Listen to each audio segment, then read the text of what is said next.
Sahabat DKB, kita jumpa kembali dalam acara Gema Kasih Indonesia, sebuah program yang menyajikan berbagai isu-isu di tengah-tengah masyarakat, masalah sosial politik, juga mengetengahkan pokok-pokok ajaran Kristen atau bagaimana kita sebagai orang percaya merespons berbagai situasi yang muncul di tengah-tengah masyarakat.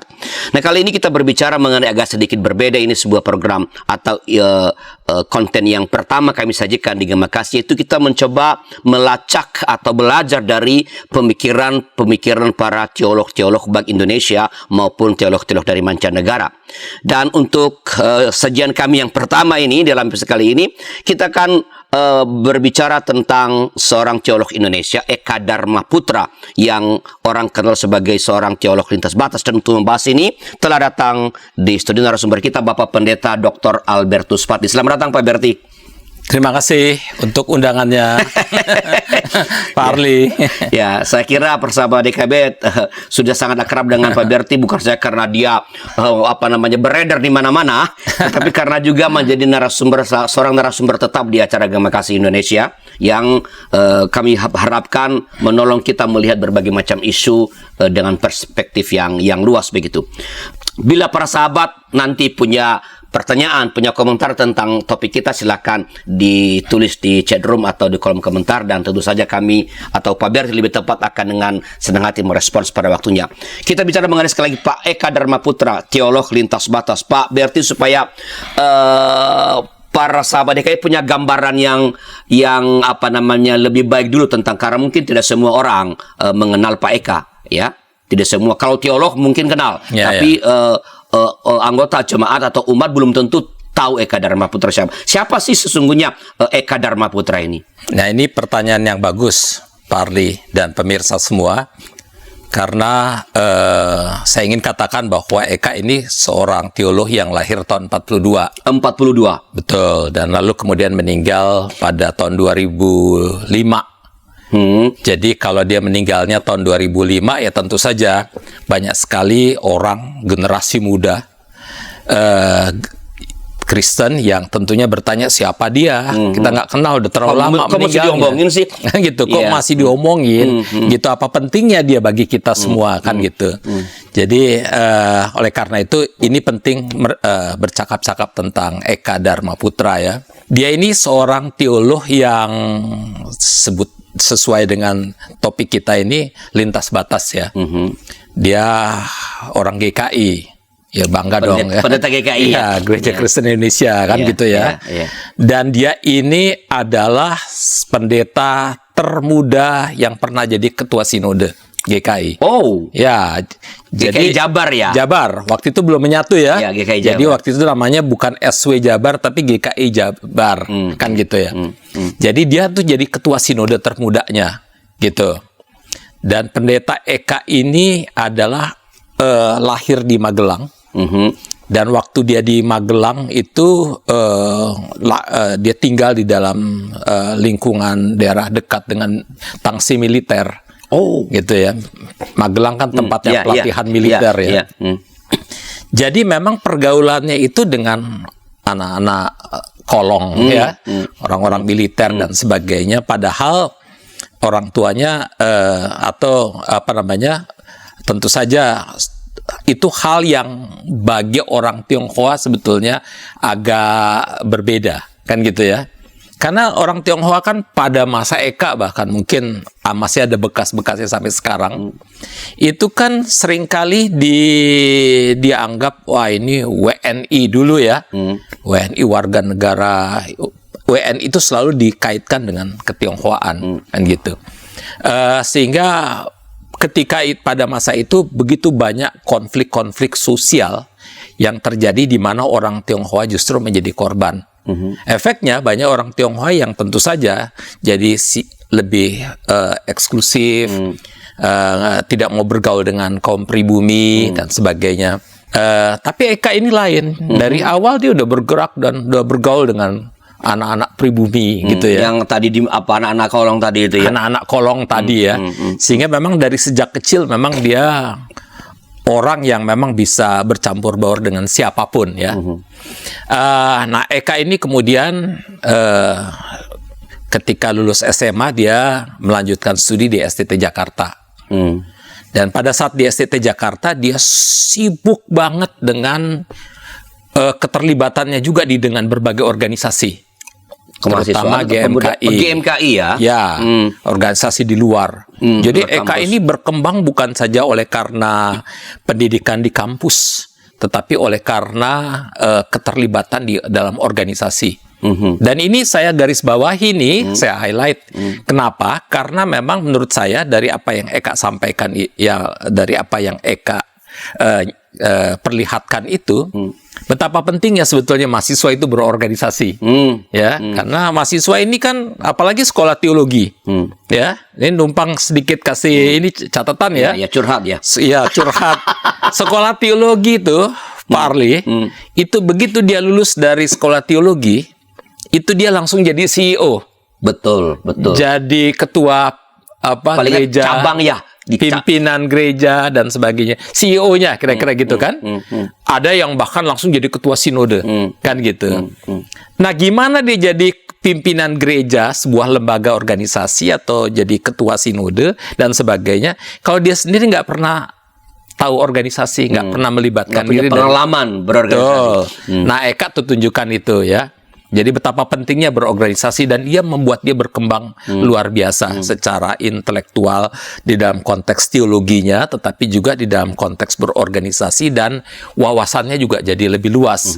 Nah, lalu kemudian Eka melanjutkan studinya juga ke studi doktor ya di Boston Theological Seminary di Amerika Serikat, dan dia akhirnya bisa menyelesaikannya dalam 4-5 tahun gitu ya. Lalu kemudian dengan satu disertasi tentang Pancasila.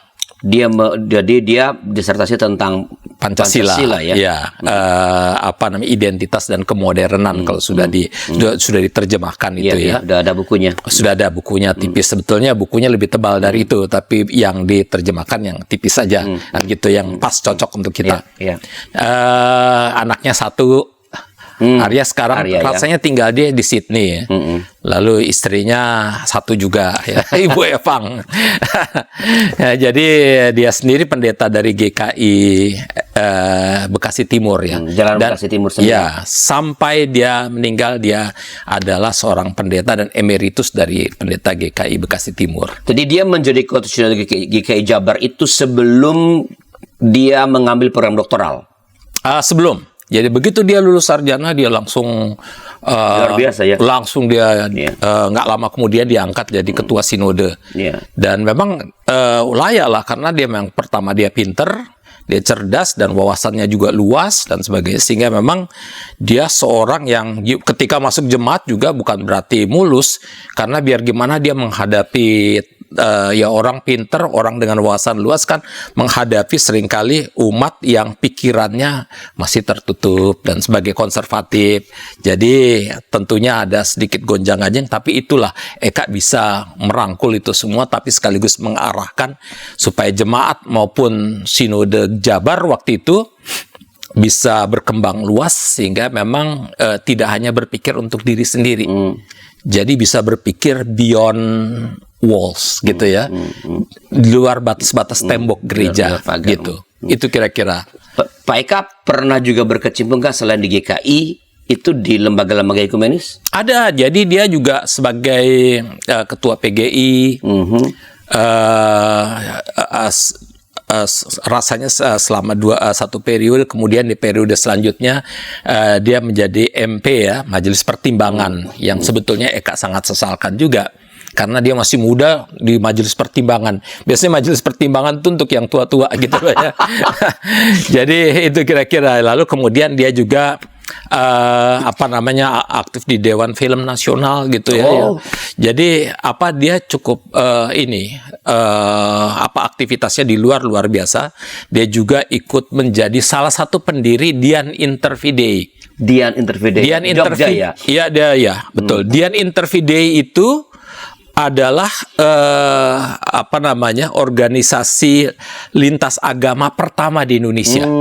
Ya, sekarang kan banyak ya organisasi lintas agama. Tapi yang pertama-tama ada itu adalah Dian Intervidei. Dia Gus Dur, lalu Sumartono, Mas Tono, lalu kemudian Ibu Gedong, kemudian Johan Effendi. Nah, mereka bersama-sama membangun yang namanya Dian Interfide itu. Jadi dia pendeta GKI, juga kepemimpin gereja secara ekumenis, dan sebenarnya dia adalah juga perintis lah pemikiran-pemikiran interfaith. Betul. Begitu. Cocok tadi ya, dia adalah teolog lintas batas. Baik, kita mau masuk dulu sedikit nih.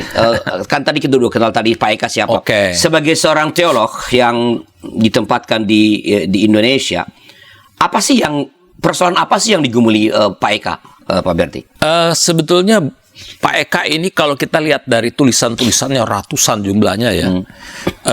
Dia dulu kan juga sering nulis di koran Sinar Harapan ya. Ya, rutin ya dulu. Ya, itu. rutin. Dan memang tulisan-tulisannya itu sangat bagus. Dia penulis yang bagus banget ya.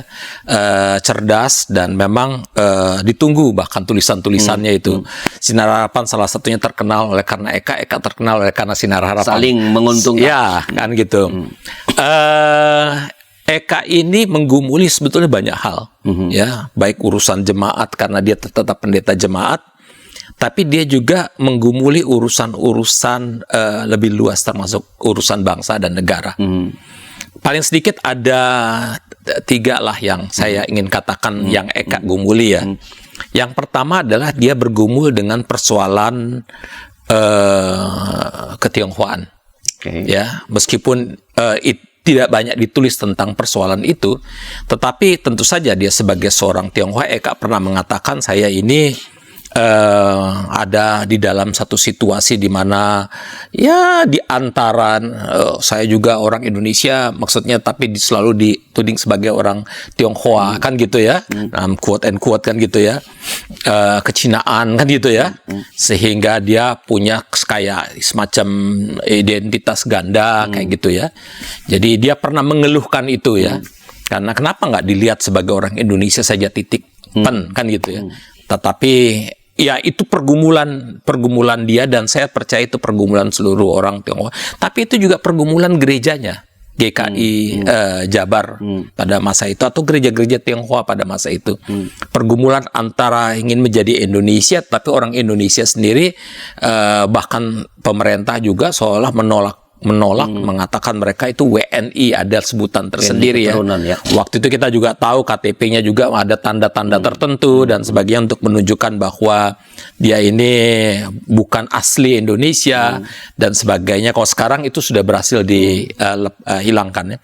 Tetapi ini menjadi pergumulan, dan pergumulan itulah yang membuat banyak gereja pada saat itu, terutama juga Jabar, GKI Jabar, waktu itu dia menjadi gereja yang agak tertutup ya, mengisolasi diri, ya nggak mau berbaur dengan yang lain dan karena sebagainya. Faktor penolakan dalam tanda kutip itu ya. Jadi ada trauma, ada ketakutan, ada macam-macam hal yang terjadi di situ, sehingga memang munculkan juga, memang kita berbeda ya, kita secara natural kita berbeda, kulit kita beda kan gitu ya, mata kita beda kan gitu. Tetapi secara sosial juga kita juga beda kan gitu ya. Jadi ada pembedaan dilakukan oleh apa namanya pemerintah dan juga dilakukan oleh masyarakat dan sebagainya. Sehingga ini kan menjadi persoalan yang memang membuat gereja-gereja bahkan orang Tionghoa pada masa itu lebih condong mengisolasi diri, lebih eksklusif di hidupnya dan sebagainya, karena ini meneruskan tradisi Belanda. Belanda dulu kan menempatkan yang pertama orang Eropa, kemudian Jepang, yang kedua adalah orang India, kemudian orang Arab dan apa namanya kelompok feodal ya, para pimpinan bupati, kemudian inlander. Inlander itu kelompok pribumi dan sebagainya. Dan apa namanya pengelompokan yang dilakukan oleh Belanda ini, stratifikasi sosial yang dilakukan oleh Belanda ini, yang menciptakan barrier ya, halangan untuk integrasinya antara kelompok pribumi dan kelompok Tionghoa. Dan itu warisan dari Belanda yang kemudian diteruskan oleh Soeharto kan gitu ya. Iya, iya. Kemudian dengan WNI harus ditanda-tandain dan sebagainya. Dan itu memang di masyarakat waktu itu berhasil. Kan bahkan sampai sekarang masih ada terasa ada semacam barrier ya yang memang sedikit demi sedikit harus kita bisa atasi. Nah, Eka hidup di dalam kondisi seperti itu dan memang di dalam konteks itu mengisolasi diri itu adalah sebuah dosa juga sebetulnya. Kan gitu. Kita juga nggak, kalau satu komunitas gereja mengisolasi diri dari yang lain, gimana dia jadi garam? Ya, gimana dia jadi terang? Dia yang mengisolasi diri, nggak ada gunanya kan gitu. Garam sih, tapi garam disimpan di gudang. Garam yang disimpan di gudang kan gitu. Dan ini persoalan yang salah satu yang Eka hadapi dan gumuli. Oke. Persoalan Tadi kan kedua, ada ketiga, tapi setelah beberapa informasi berikut ini.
Sahabat, mari dukung pelayanan dan pekabaran Injil melalui YKB dengan membagikan link acara ini kepada sebanyak mungkin orang.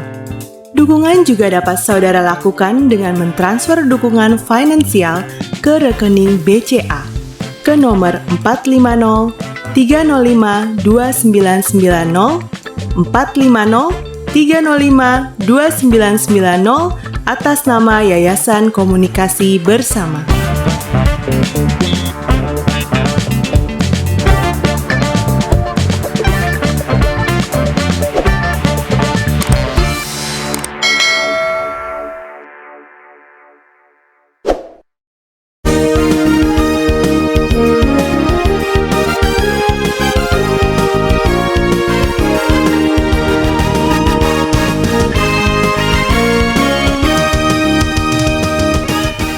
Sahabat DKB, masih dalam acara Gema Kasih Indonesia bersama saya Bentar Lias, pemandu percakapan kita. Kita sedang berbincang tentang Eka Dharma Putra, teolog lintas batas, bersama dengan narasumber kita Bapak Pendeta Dr. Albertus Pati.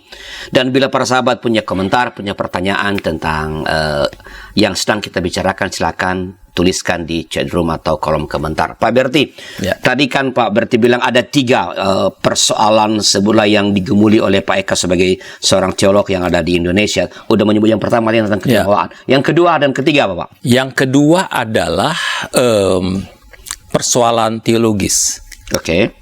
Ya, gereja-gereja di Indonesia itu kan masih mewarisi pikiran-pikiran yang atau teologi yang dari Barat ya, yang tentu saja sifatnya lebih individualis, pietis. Itu yang pietisme itu sangat mempengaruhi gereja Kristen Indonesia, ya Jawa Barat pada masa itu ya, sehingga memang ya lebih banyak pada individu. Ya, personal. Kesalehan tuh kesalehan personal. Nggak peduli dengan yang sosial itu, kan gitu ya. Pokoknya hubungan dengan Tuhan oke, kan gitu. Tapi yang ya di dalam teologi ini juga persoalannya adalah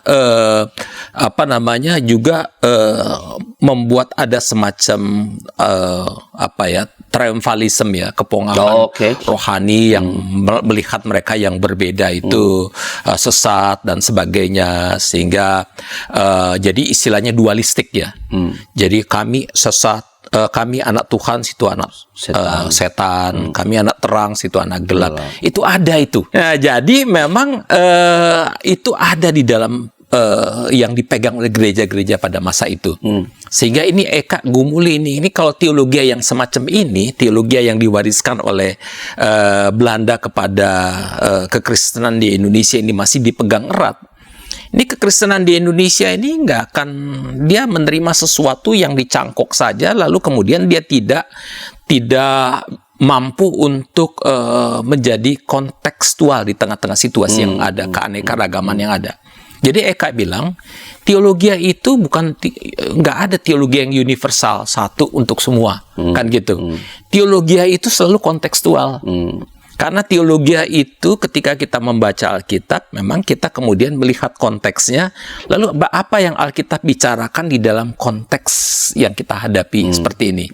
Misalnya konteks yang kita hadapi adalah konteks keanekaragaman, konteks kemiskinan. Gimana teologi kita itu berbicara tentang kemiskinan, tentang keanekaragaman agama-agama dan sebagainya.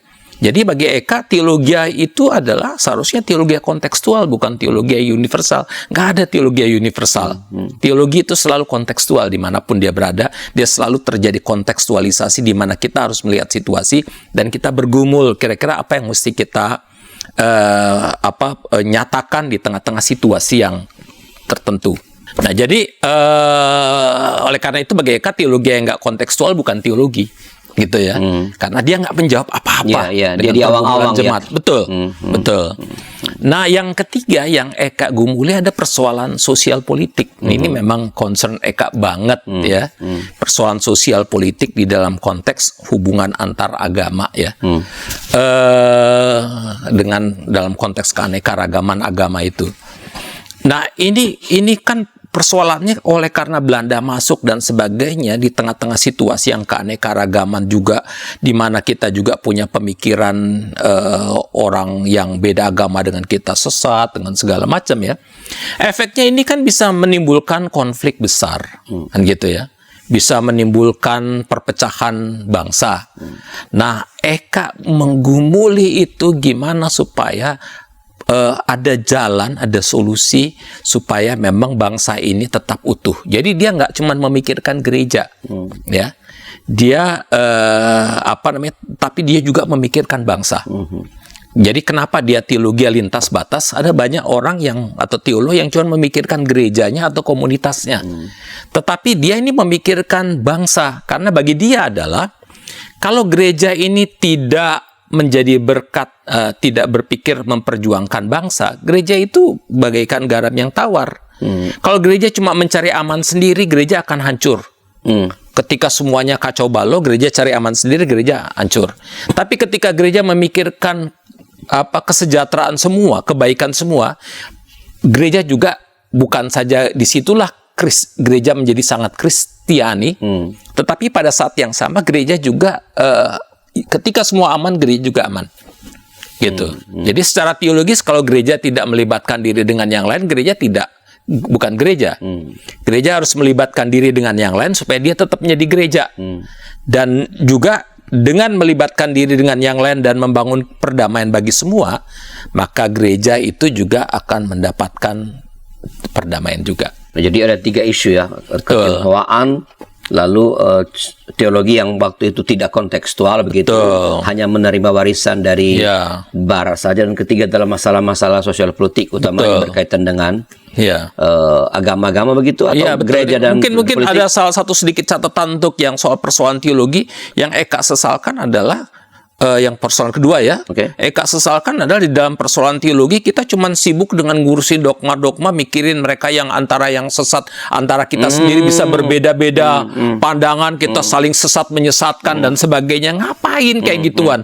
Sementara kita punya persoalan yang lebih luas begitu kan? Nah, Pak, berarti sebelum saya mau tanya tentang bagaimana atau apa solusi yang ditawarkan Pak Eka terhadap itu, bagaimana gereja-gereja yang sebelah pada waktu merespons persoalan-persoalan yang juga digumuli oleh Pak Eka ini? Ya sayangnya pada saat itu gereja-gereja memang pertama memang gereja-gereja GKI ya di dalam konteks ketionghoaan sangat mengisolasi diri, ya, nggak mau terlibat dengan yang lain, ketakutan, traumatik dengan segala macam. Jadi itu yang terjadi. Yang kedua adalah ketika gereja-gereja itu juga secara teologis masih mewariskan teologi yang lama dari Belanda itu, susah untuk keluar dari teologi Belanda. Kenapa? Karena kan ada anggapan bahwa teologi yang kita wariskan dari Belanda itu purifikasi gitu ya. Itu yang benar, itu yang paling murni. Itu klaim-klaim paling murni kan selalu muncul di dalam, itu yang paling lurus kan gitu ya. Sehingga ketika ada yang lain yang berbeda, itu dianggap itu sudah menyimpang lah, sudah sesat lah dan sebagainya, tidak sesuai dengan kehendak Tuhan lah, macam-macam lah yang terjadi. Sehingga gereja-gereja kita dengan malasnya untuk berpikir lebih kontekstual itu cuman menerima saja apa yang mengquote saja secara utuh apa yang diterima dari Belanda itu. Dan yang ketiga adalah memang problem respons gereja memang sangat disayangkan ya. Gereja-gereja pada masa itu pertama takut pada kelompok Islam. Sangat ketakutan pada kelompok Islam, dianggap Islam ini sebagai musuh kan gitu ya, atau ancaman paling tidak. Tetapi ini yang justru yang jadi lebih bahaya di dalam konteks sosial politik. Pada masa Orde Baru, ketika gereja-gereja karena ketakutan pada Islam, gereja-gereja pada masa itu lebih bergantung total pada Soeharto. Deket banget sama Soeharto. Tentu saja itu tidak lepas dari pengaruhnya Simatupang dan juga Eka. Ya, Eka juga waktu itu juga ada begitu juga ya.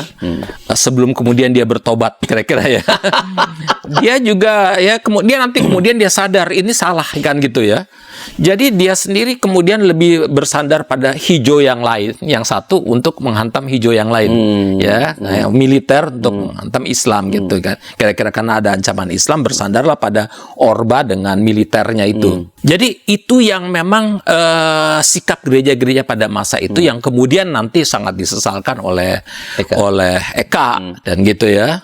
Bahkan juga itu pikiran seperti itu juga dikritik habis oleh seorang teolog dari Halmahera namanya Julianus Moyau. Ya, dia di dalam satu disertasinya dia mengatakan ini seorang Simatupang ini seorang ideolog bukan teolog. Jadi dia menggunakan agama untuk supaya kita lebih berelasi dengan pemerintah pada waktu itu, pada saat itu, untuk supaya karena ketakutan pada Islam. Eka akui ya, Eka ikut mendukung waktu itu gagasannya si Simatupang. Nanti kapan-kapan kita masih ngomong TB Simatupang. Bagus banget. Bagus banget. Jadi oleh karena itu ya itulah yang efek dari ketakutan itu memunculkan sikap-sikap yang memang membuat gereja ini bukannya berbaur ke masyarakat, mendekat ke masyarakat, mendekat dengan teman Islam, tapi mencari bantuan, pertolongan, perlindungan dari pemerintah dan termasuk dari militer. Dan ini sesuatu yang sekali lagi akan kemudian nanti disesalkan oleh Eka Dharma Putra. Jadi pilihan gereja pada waktu itu lebih mencari aman ya Pak? Betul. Oke. Sekarang lalu apa gagasan Pak Eka untuk mengatasi sebuah masalah-masalah atau persoalan sosial politik ya, terutama merespons masalah-masalah kemajemukan yang merupakan tadi yang ditakuti banget oleh orang-orang Kristen pada waktu itu. Apa gagasan Pak Eka terhadap hal ini? Ya, tentu saja Eka punya gagasan supaya orang Kristen ini jangan hidup di dalam getonya ya, getoisme. Ya, orang Kristen justru harus mulai keluar dari tembok-tembok gerejanya, mulailah bergumul dengan persoalan bangsanya. Jangan cuma diam. Dan Eka memberikan contoh dengan kiprahnya sendiri. Ya, dia bukan pendeta yang cuma di jemaat, yang cuma urusan taunya cuma soal lahir, sakit, kawin, mati, kan gitu ya. Bukan cuman itu aja, tapi dia juga tahu persoalan-persoalan masyarakat. Eka tuh sebetulnya menjadi contoh bagi kita betapa seorang pendeta itu bukan sekedar pendeta jemaat, tetapi pendeta masyarakat, pendeta bangsa. Dia kan untuk membuat jemaatnya menjadi jemaat yang menjadi garam dan terang dunia, mau nggak mau dia harus bergumul dengan persoalan-persoalan yang lebih luas, persoalan masyarakat dan bangsa, persoalan ekonomi. Eka menulis tentang etika ekonomi ya, persoalan politik, persoalan hubungan antar agama. Dia harus menggumuli itu semua supaya dia bisa menuntun umat yang beraneka ragam itu memang untuk menggumuli persoalan-persoalan sosial masyarakat. Dan yang kedua yang memang nyata di dalam konteks sosial politik ini, Eka itu justru memberikan kontribusi besar dengan memfokuskan diri pada Pancasila. Oke. Ya, dari itu disertasinya tentang Pancasila. Bagi Eka, Pancasila itu harga mati, kira-kira gitu. Karena kalau kita di luar Pancasila, bangsa ini bakal hancur. Eka percaya itu. Salah satu-satunya solusi bagi Indonesia yang beraneka ragam etnik dan agama itu, tidak ada yang lain. Cuma Pancasila. Kan gitu. Dan Eka ini sebelum saya kasih tahu kenapa Pancasila, tapi memang gagasan Eka ini adalah untuk melawan pikiran dari seorang pemikir politik namanya Kahane. Kahane namanya. Kahane ini mengatakan begini, Indonesia ini hanya bisa bersatu atau menjaga persatuannya itu bila bila militernya kuat. Jadi oleh karena itu persatuan Indonesia hanya bisa terjadi oleh karena bila bersandar pada kekuatan militer. Ya. Teori Kahane ini yang hendak ditentang oleh Kahane ini orang Indonesia kah? Bukan, itu orang dari luar ya. Memang seorang Indonesianis, seorang scholars seorang politik profesor ilmu politik ya. Itu pikiran Kahane ini yang ditentang oleh Eka. Karena bagi Eka nggak mungkin Indonesia yang beragam ini dijaga oleh kekuatan militer. Kita juga bisa lihat bahwa memang teori Kahane ini gagal di berbagai negara. Misalnya Uni Soviet saja kita lihat. Uni Soviet itu satu negara yang begitu kuat militernya, tetapi toh dia tidak bisa mencegah kehancuran perpecahan internal di dalam dirinya sendiri. Kan oleh karena itu Uni Soviet hancur rubuh sehingga menjadi banyak negara kan, ya. gitu. Itu juga terjadi pada peristiwa di dalam konteks Yugoslavia. Ketika Josef Broz Tito masih kuat, masih hidup, lalu kemudian militernya masih kuat itu, lalu kemudian Yugoslavia itu bersatu semuanya. Tetapi ketika militernya goncang sedikit saja, itu Yugoslavia langsung hancur, terpecah belah menjadi Serbia, menjadi Bosnia dan Kroasia dengan segala macamnya itu. Jadi militer itu bukan satu kekuatan yang bisa menyatukan ini. Jadi artinya persatuan satu bangsa itu nggak bisa dilakukan dengan kekerasan, tidak bisa dari atas, kira-kira pendekatan dari atas, bukan dengan kekerasan. Nah, bagi Eka, persatuan Indonesia yang beraneka ragam ini hanya bisa dilakukan dari bawah. Oke. Nah, usul dia adalah Pancasila. Mengapa Pancasila? Setelah informasi berikut ini.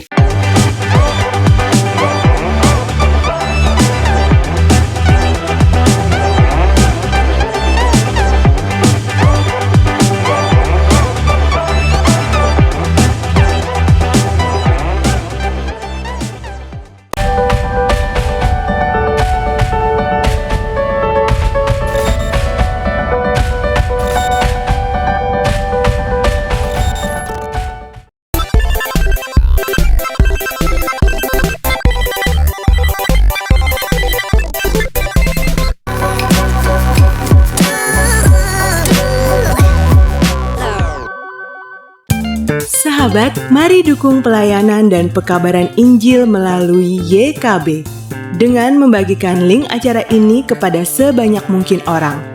Dukungan juga dapat saudara lakukan dengan mentransfer dukungan finansial ke rekening BCA ke nomor 450 305 2990 450 305 2990 atas nama Yayasan Komunikasi Bersama.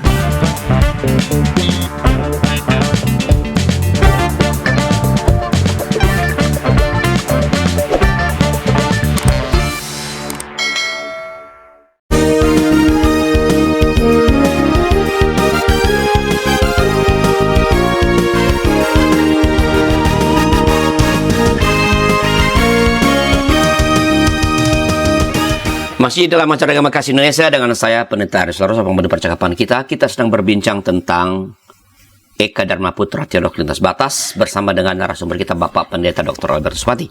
Dan ini segmen terakhir sahabat, tapi Anda masih bisa menuliskan komentar atau pertanyaan di kolom komentar atau di cerita tersedia. Ini segmen terakhir Pak Berti. Ya. Tadi kan Pak Berti mengatakan bahwa bagi Pak Eka, Pancasila adalah solusi. Betul. Pancasila adalah satu-satunya yang bisa menjaga persatuan Indonesia yang sangat majemuk ini. Mengapa Pancasila Pak Berti? Ya, kalau kita lihat mengapa Pancasila, karena memang pertama adalah memang Pancasila itu kan merupakan satu kesepakatan yang disepakati oleh para founding parents kita ya, para pendiri bangsa kita. Jadi memang tapi ada 4 hal sebetulnya yang dibalik itu semua. Yang pertama, mengapa Pancasila? Karena memang menurut Eka, Pancasila ini betul-betul milik Indonesia karena digali dari kekayaan budaya Indonesia. Itu. Jadi oleh karena itu Soekarno nggak pernah mengklaim bahwa dia menciptakan Pancasila. Soekarno selalu mengatakan dia menggali Pancasila itu. Artinya Soekarno ingin mengatakan bahwa sila-sila yang ada di dalam Pancasila, ketuhanan, kemudian kemanusiaan, persatuan Indonesia, demokrasi maupun keadilan sosial itu adalah sesuatu yang digali dari kekayaan budaya bangsa Indonesia. Kita sudah punya itu. Sudah ada itu. Dan karena itu sudah ada di dalam budaya kita, maka itu sesuatu yang akrab bagi kita, bagi telinga kita, bagi sikap-sikap kita. Itu bukan sesuatu yang asing, bukan sesuatu yang dicangkokkan dari luar.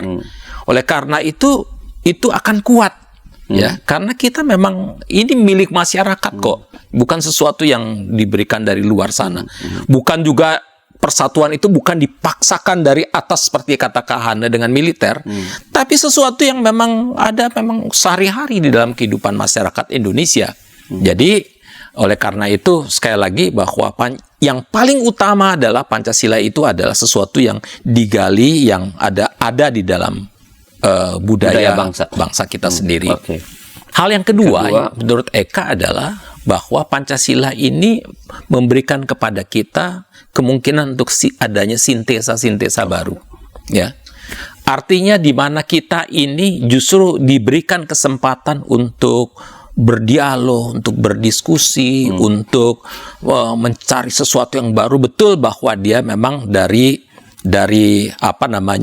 budaya bangsa kita, tetapi kan bukan berarti kita harus mengidealkannya sesuatu yang merupakan tradisi dan budaya.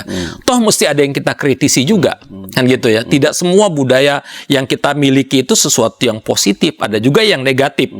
Oleh karena itu kita juga harus mengkritisinya. Oleh karena itu di dalam konteks yang seperti itu kita harus mencari sintesa baru, sekaligus melihat tantangan-tantangan yang baru yang terjadi, dan disitulah terjadi pergulatan pemikiran, diskusi, terus-menerus mencari sintesa baru supaya memang bangsa ini bisa tetap mempertahankan identitasnya dan sekaligus bisa maju ke depan untuk menghadapi tantangan modernitas. Itu faktor kedua ya. Dan faktor ketiga yang Eka sampaikan bahwa Pancasila ini sifatnya inklusif dan non-diskriminatif. Gitu. Dia ini satu nilai yang bisa menampung semua perbedaan yang ada. Ya, menampung semua perbedaan yang ada. Eka menjuluki Pancasila ini neither nor, kira-kira gitu ya. Jadi bukan ini bukan itu. Jadi misalnya Pancasila ini menolak untuk mengatakan kita ini negara agama, bukan. Kan gitu, bukan negara agama. Kita negara sekuler, bukan juga negara sekuler. Kalau gitu apa? Ya bukan negara agama dan bukan negara sekuler. Bukan negara yang bukan ya. Orang-orang biasanya menjulikinnya, wah ini kita ini adalah negara yang bukan ini, kan gitu ya. Jadi memang Pancasila ini oleh karena sifatnya yang neither nor itu, maka Pancasila itu membuat yang lain-lain itu juga tidak bisa memaksakan kehendaknya. Punya peluang mencipta harmoni begitu.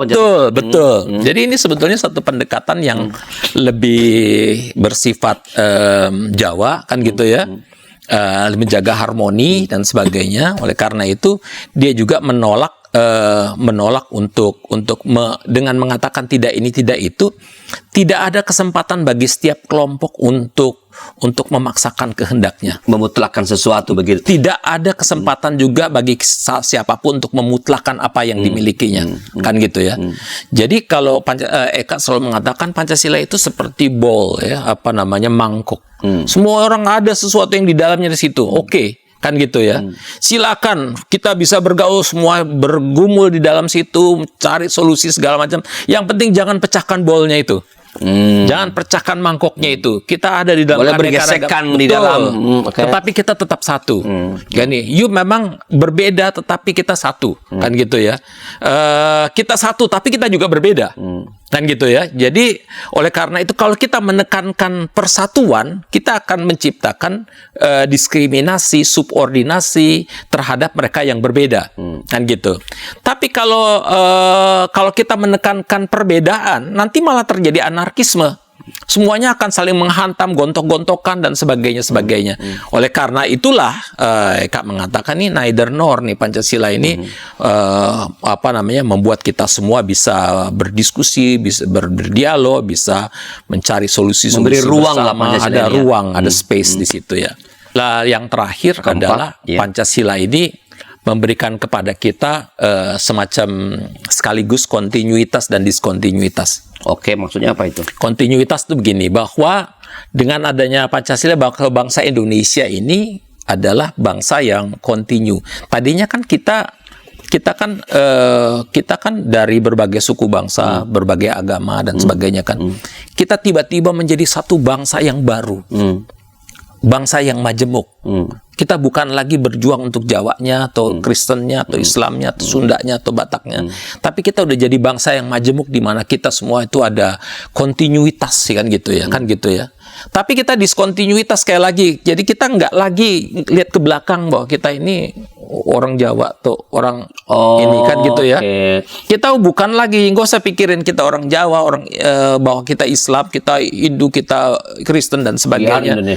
Kita Indonesia kan gitu ya. Jadi pada satu sisi ada kontinuitas kan gitu, bahwa kita sudah menjadi satu bangsa yang baru. Kita bangsa yang namanya Indonesia yang beraneka ragam. Tapi sisi lain diskontinuitas artinya kita kan udah stop lah itu yang etnisitas. Maksudnya stop itu bukan dalam pengertian kita nggak berjuangkan lagi, bukan dalam pengertian menghilangkan, tapi bahwa identitas itu bagian dari keindonesiaan. Kan gitu ya. Jadi itu yang pemikiran kenapa Pancasila itu sangat dibutuhkan di dalam kehidupan berbangsa dan bernegara itu. Sebelum ke pertanyaan berikut Pak Berti, mungkin bisa diulangi sedikit atau sebelum dirangkum ya. Apa sih yang disampaikan Pak Eka dengan disertasinya itu Pak? Pancasila, Identity and Modernity. Apa sih kurang lebih ini tadi yang Pak Berti katakan tadi ini? Betul. Jadi dengan mengatakan apa identity and modernity ya gitu, search for identity and modernity itu sebetulnya pada satu sisi Pancasila itu sekali lagi dia merupakan nilai-nilai yang digali dari itu identitas kita, budaya bangsa. Ya, Pancasila itu identitas kita bersama, ya kan gitu, sebagai satu bangsa, kesepakatan kita bersama. Dan itu bagian dari budaya kita bersama kan gitu ya. Oleh karena itu dialah identitas kita. Tetapi dalam konteks modernitas Pancasila ini jangan you idealkan udah begitu di tradisi-tradisi lama. Kita di tengah-tengah tantangan modernitas, di tengah-tengah tantangan perubahan yang begitu cepat, Pancasila ini sesuatu yang harus kita reinterpretasi, kita harus mencari sintesa baru supaya pada satu sisi kita tidak kehilangan identitas, tapi sisi lain juga kita tidak menjadi tidak kehilangan arah di dalam rangka merespons tantangan yang baru, perubahan-perubahan yang baru dan sebagainya. Itu dua hal itu yang harus kita pegang satu kaligus. Kalau kita berpegang terlalu pada identitas, kita ketinggalan. Oke. Tetapi kita berpegang pada modernitas saja, kita langsung kehilangan akar. Kan gitu ya. Dua-duanya harus kita pegang. Pada satu sisi kita mesti punya akar pada keindonesiaan kita. Dari sisi lain kita mesti bisa merespons perubahan-perubahan cepat termasuk modernitas yang ada. Sebagai satu bangsa ya, sebagai satu bangsa. Oleh karena itu, ini tantangan yang terus-menerus kita hadapi. Oleh karena itu Pancasila tidak pernah dan tidak boleh menjadi ideologi tertutup.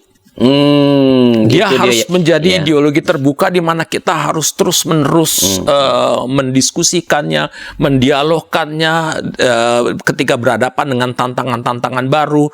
Misalnya tantangan kemajuan ilmu pengetahuan dan teknologi, tantangan kemiskinan, tantangan ketidakadilan, tantangan yang sekarang di tengah-tengah fundamentalisme dan radikalisme yang berkembang belakangan ini.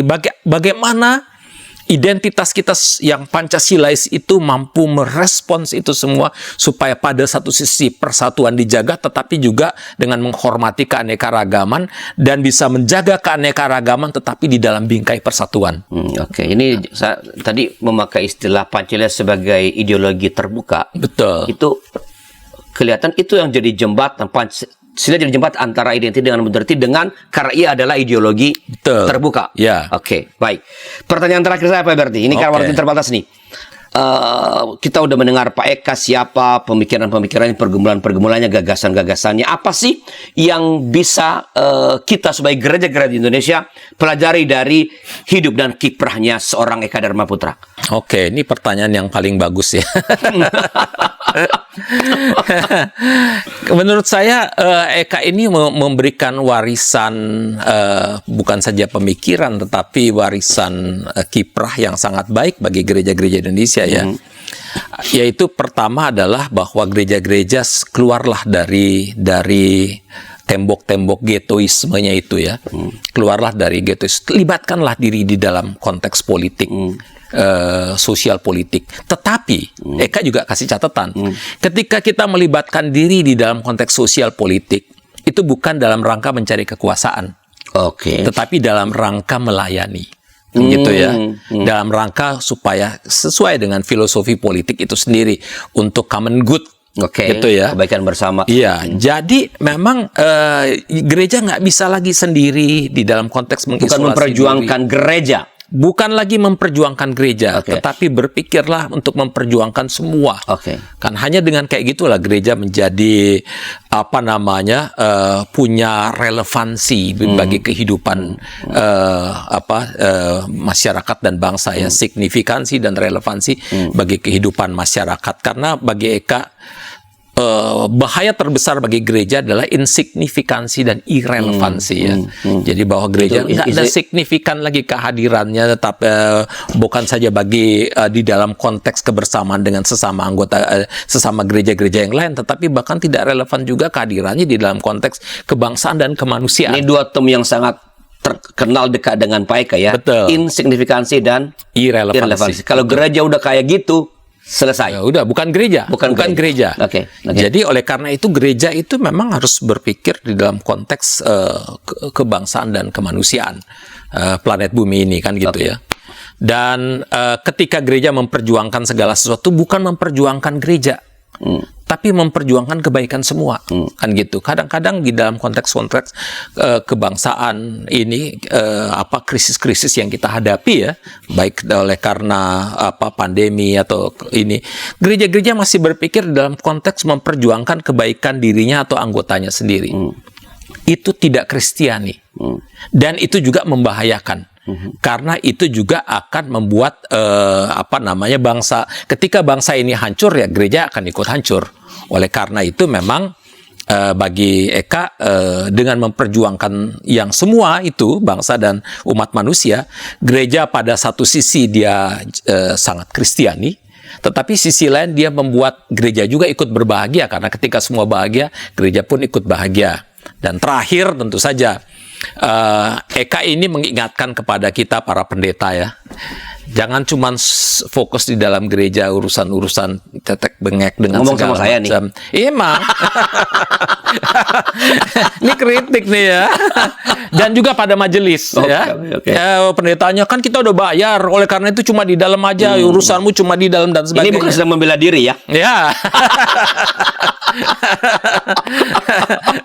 Oke. Jadi tetapi pemimpin atau pendeta itu bukan cuma pemimpin bagi gereja, bagi umatnya, tapi juga pemimpin bagi masyarakat dan bagi bangsa. Sangat penting ya. Pendeta Dan bagi itu kemanusiaan. bukan hanya pemimpin bagi gereja dan anggota, tapi juga pemimpin bagi masyarakat. Bangsa dan kemanusiaan. Keren banget. Keren kan? Baik, Pak Berti. Oke. Keren banget. Itu sahabat DKB percakapan kita tentang Pak Eka Dharma Putra, teolog lintas batas. Tapi kita semua merasalah bahwa kita nggak mungkin membincangkan seluruh pemikiran Pak Eka dalam satu kali pertemuan. Tapi setidaknya kami berharap dengan percakapan ini, Anda yang tertarik dengan pemikiran Pak Eka mulai mencari ya dokumen-dokumen tentang Pak Eka. Pemikirannya tersebar di berbagai buku yang dia tulis dan diuji oleh orang lain tentang Pak Eka, ya. Tapi berharap ini telah menjadi pemicu bahwa kita di tengah-tengah negeri kita, di tengah gereja pernah ada seorang Eka Dharma Putra yang berkontribusi banyak dalam mengembangkan teologi di tengah-tengah gereja dan masyarakat Indonesia. Pak Berti, terima kasih atas pencerahan Anda. Dan bila Anda punya masukan-masukan, termasuk bila Anda ingin pemikiran teolog tertentu kita bicarakan di sini, silakan kirim ke kami ke nomor 0812-8188-9191. Sampai jumpa pada episode berikutnya. Tuhan memberkati.